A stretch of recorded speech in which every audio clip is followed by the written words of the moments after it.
بسم اللہ الرحمن الرحیم۔ السلام علیکم، میں ہوں محمد عثمان علی بٹ۔ 29 جون 2020 کو پاکستان اسٹاک ایکسچینج کراچی پر دہشت گردوں کا حملہ ہوا، جس کے نتیجہ میں ایک پولیس اہلکار، 2 سیکیورٹی گارڈ سمیت 7 لوگ شہید ہوئے۔ فورسز کی جوابی کارروائی کے نتیجہ میں 4 دہشت گرد مارے گئے۔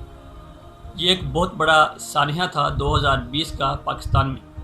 جب اس کے اوپر مزید تحقیقات شروع ہوئیں تو ایک حیران کن تحقیق سامنے آئی، جو یہ ہے کہ پاکستان کا اس وقت کا ٹرینڈنگ ڈرامہ دیوانگی، جو کہ جیو ٹی وی کی طرف سے چلایا جا رہا ہے، اس کی قسط نمبر 33 میں جو سٹارٹ ہی میں گاڑی دکھائی جاتی ہے، وہی گاڑی دہشت گردوں نے اسٹاک ایکسچینج حملے میں استعمال کی۔ اب کچھ لوگ اس کو یہ کہیں گے کہ یہ ایک صرف کنسپریسی تھیوری ہے، اس کے علاوہ کچھ نہیں۔ بھائی جان، ہر چیز کو بآسانی کنسپریسی تھیوری کہہ کر اس کو ٹال دینا یہ ٹھیک بات نہیں ہوتی۔ یہ ایک بہت بڑی بات ہے۔ اسی کو تو کہتے ہیں ہم 5th جنریشن وار، مائنڈ پروگرامنگ، مائنڈ کنٹرولنگ۔ تو ان کے جو ٹاؤٹ ہیں وہ پاکستان میں بھی موجود ہیں۔ اب جبکہ پہلے ہم بڑی خاموشی سے اس بات کا اظہار کرتے تھے، اب تو ہمارے پاس ثبوت بھی سامنے آ گئے ہیں، کیونکہ ہر ملک کی یہ کوشش ہوتی ہے کہ ہم اپنے مقصد میں کامیاب ہوں اور اگلے ملک کو جو ہم پستی کی طرف لے کر جائیں، اس کا بیڈ میں پورے ورلڈ کو دکھائیں۔ تو میرے خیال سے اس وقت جو انڈیا جو راہ اس کی ایجنسی ہے وہ کسی حد تک کامیاب ہو چکی ہے۔ جو گاڑی اسٹاک ایکسچینج حملہ میں استعمال ہوئی، اس کا گاڑی کا نمبر ہے BAP 629، اور یہی گاڑی ڈرامہ میں بھی دکھائی گئی۔ تو یہ ایک لمحہ فکریہ ہے، اور جو ہمارے ایجنسیز ہیں، جو ہمارے ادارے ہیں، ان پر ایک سوالیہ نشان بھی اٹھتا ہے۔ اور جہاں تک اس کو کنسپریسی کہنے کا تعلق ہے، تو اس کو پس پردہ ڈال کر اس کے جو حقائق ہیں اس کو سامنے لانے کی بہت ضرورت ہے۔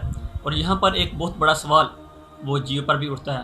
ابھی جو اس کے جیو کے مالک ہیں وہ جیل میں ہیں، ان کے اوپر کچھ کیس چل رہے تھے، تو میرے خیال سے اس کا کہہ لیں کہ ایک یہ حصہ ہو سکتا ہے جس کا ہماری ایجنسیز کو پہلے سے پتہ چل گیا تھا۔ اب اس کی تحقیقات ہونی چاہیے، اور اس کی جو حقیقی رپورٹ ہے وہ منظر عام پر آنی چاہیے، بلکہ اس کو پبلک کرنا چاہیے تاکہ جو تمام پاکستانی ہیں وہ اس سے بخوبی اویئر ہو سکیں۔ مزید تحقیقات کے لیے گاڑی کے شو روم کے مالک سے جب رابطہ کیا گیا تو اس نے تمام جو ثبوت ہیں، جو دستاویزات ہیں، وہ سیکورٹی اداروں کے حوالے کر دیے۔ جب اس کی تحقیقات کی گئی تو پتہ چلا کہ یہ جو دہشت گرد تھا اس کے اپنے نام پر ہی یہ گاڑی لی گئی تھی۔ ہمیں سوچنا بھی چاہیے کہ پاکستان میں کیا ہو رہا ہے، اور جو غدار ہیں جن کو ہم کردگلو کہتے ہیں وہ کون ہیں، ان کو سخت سے سخت سزا دینی چاہیے۔ پاکستان زندہ باد، پاکستان پائندہ باد۔